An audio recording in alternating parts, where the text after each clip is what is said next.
Hi everyone, welcome to my channel. तो आज के हम इस वीडियो में बात करने वाले हैं 2017 Uttar Pradesh legislative assembly election के बारे में। इस वीडियो में हम बात करेंगे कि बेसिकली 2017 में कौन सी पार्टी कितने सीट पे जीती थी और कितना वोट परसेंट रहा था उसका। और इस बार आगे आने वाली वीडियो में, जो कि आगे मैं कुछ वीडियो डालूंगा, उसमें हम देखेंगे कि समाजवादी पार्टी ऐसी कौन सी सीटें हैं जहाँ पे 10 से 20 हज़ार वोटों से हार गई थी, ताकि हम ये अनुमान लगा सकें कि अगर एंटी इनकम्बेंसी फैक्टर अगर बीजेपी के खिलाफ बनती है तो कैसे समाजवादी पार्टी उसको ओवरटेक करेगी और कितनी सीटें वो जीतने में कामयाब रहती है। तो मैं उससे पहले आपको बता दूं, 2022 की बात तो हम करेंगे ही, लेकिन इस वीडियो में हम आज देखने जा रहे हैं कि 2017 में कि कौन सी पार्टी को कितनी सीट और कितनी वोट शेयर मिले थे। तो इससे पहले मैं आपको एक और बात बता दूं, 2017 इलेक्शन में 3 कंटेंडर थे। एक था बीजेपी प्लस, दूसरा था एसपी प्लस एंड तीसरा था बीएसपी। एसपी प्लस में एसपी और आईएनसी, मतलब कि इंडियन नेशनल कांग्रेस और समाजवादी पार्टी एक साथ गठबंधन में थी। तो उत्तर प्रदेश लेजिस्लेटिव असेंबली जो था ये तकरीबन फरवरी और मार्च के करीब में हुआ था। और ये उत्तर प्रदेश में किसी ने अपना सीएम कैंडिडेट बीजेपी ने अनाउंस नहीं किया था, तो वो बेसिकली मोदी के पीएम मोदी के फेस पे ही चुनाव लड़ रहे थे। और ये हिस्ट्री का सबसे अच्छा रिजल्ट रहा बीजेपी के हिसाब से, क्योंकि बीजेपी को 265 सीटों का फ़ायदा हुआ था पिछले असेंबली इलेक्शन के कंपेयर में, और उनको वोट शेयर अप्रॉक्स 39.67 मिला था। अच्छा, अब ये जो वोट शेयर आप जो देख रहे हो, ये सिर्फ और सिर्फ बीजेपी का है, 39.67। इस अगर आप एनडीए का वोट शेयर देखोगे तो एनडीए का वोट शेयर तकरीबन तकरीबन 41 से 42% के करीब था। तो अगर आप यहाँ पे जो वोट शेयर आप देख रहे हैं वो 39.67 था, सिर्फ और सिर्फ बीजेपी का।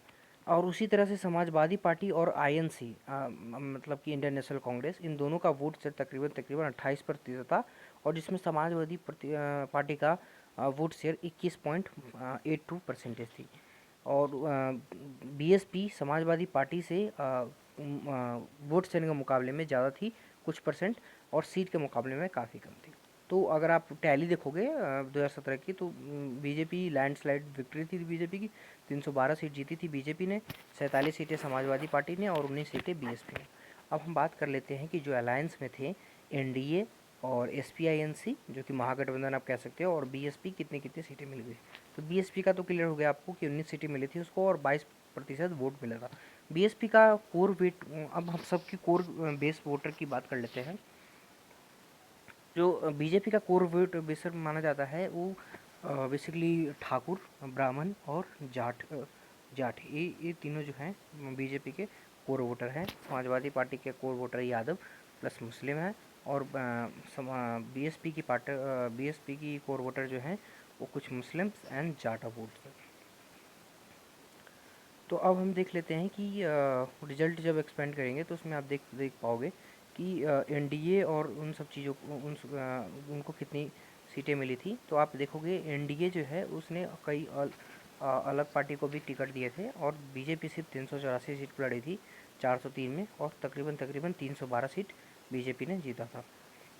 बहुजन समाज पार्टी ने पूरे सीटों पे लड़ी थी चुनाव, 19 सीटें जीती थी। समाजवादी पार्टी 311 सीटों पे लड़ी और 47 जीती। इंडियन नेशनल कांग्रेस 114 पे लड़ी, 7 जीती। और बाकी दलों का भी अपना अपना योगदान है, जैसे कि अपना दल सोनेलाल, इनका तकरीबन 11 सीट पे लड़ी थी, 9 सीटें जीत गई थी। एसपीपी जो राजभर जी की पार्टी है वो उसमें 8 में से 4 जीती थी। और अगर आप देखो तो 1 सीटें मिली थी निर्बल ने, हमारा आम दल निषाद पार्टी जो है उसको 1 सीटें मिली थी, और बस। और अन्य पार्टी को कुछ वोट शेयर मिले थे, बट सीटों का कुछ फ़ायदा नहीं होता। तो अगर आप इसमें इस पे अगर और एक्सपेंड करोगे तो आपको रिजल्ट बाई कंसिस्टेंसी भी आगे की वीडियो में वो भी बताने की कोशिश करूँगा मैं, कि कौन सी सीटों पे जहाँ पे समाजवादी पार्टी जो है वो कम वोटों से हारी, या कांग्रेस जो है कम वोटों से हारी, ताकि उसका अनुमान हम इस चुनाव में लगा सकें कि बेसिकली कौन सी ऐसी सीटें हैं जो थोड़ी एंटी इनकम्बेंसी के स्विंग के कारण इस बार समाजवादी पार्टी द्वारा जीते जा सकता है।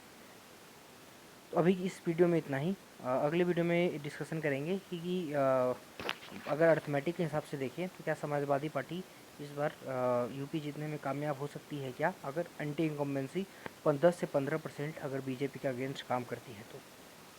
धन्यवाद।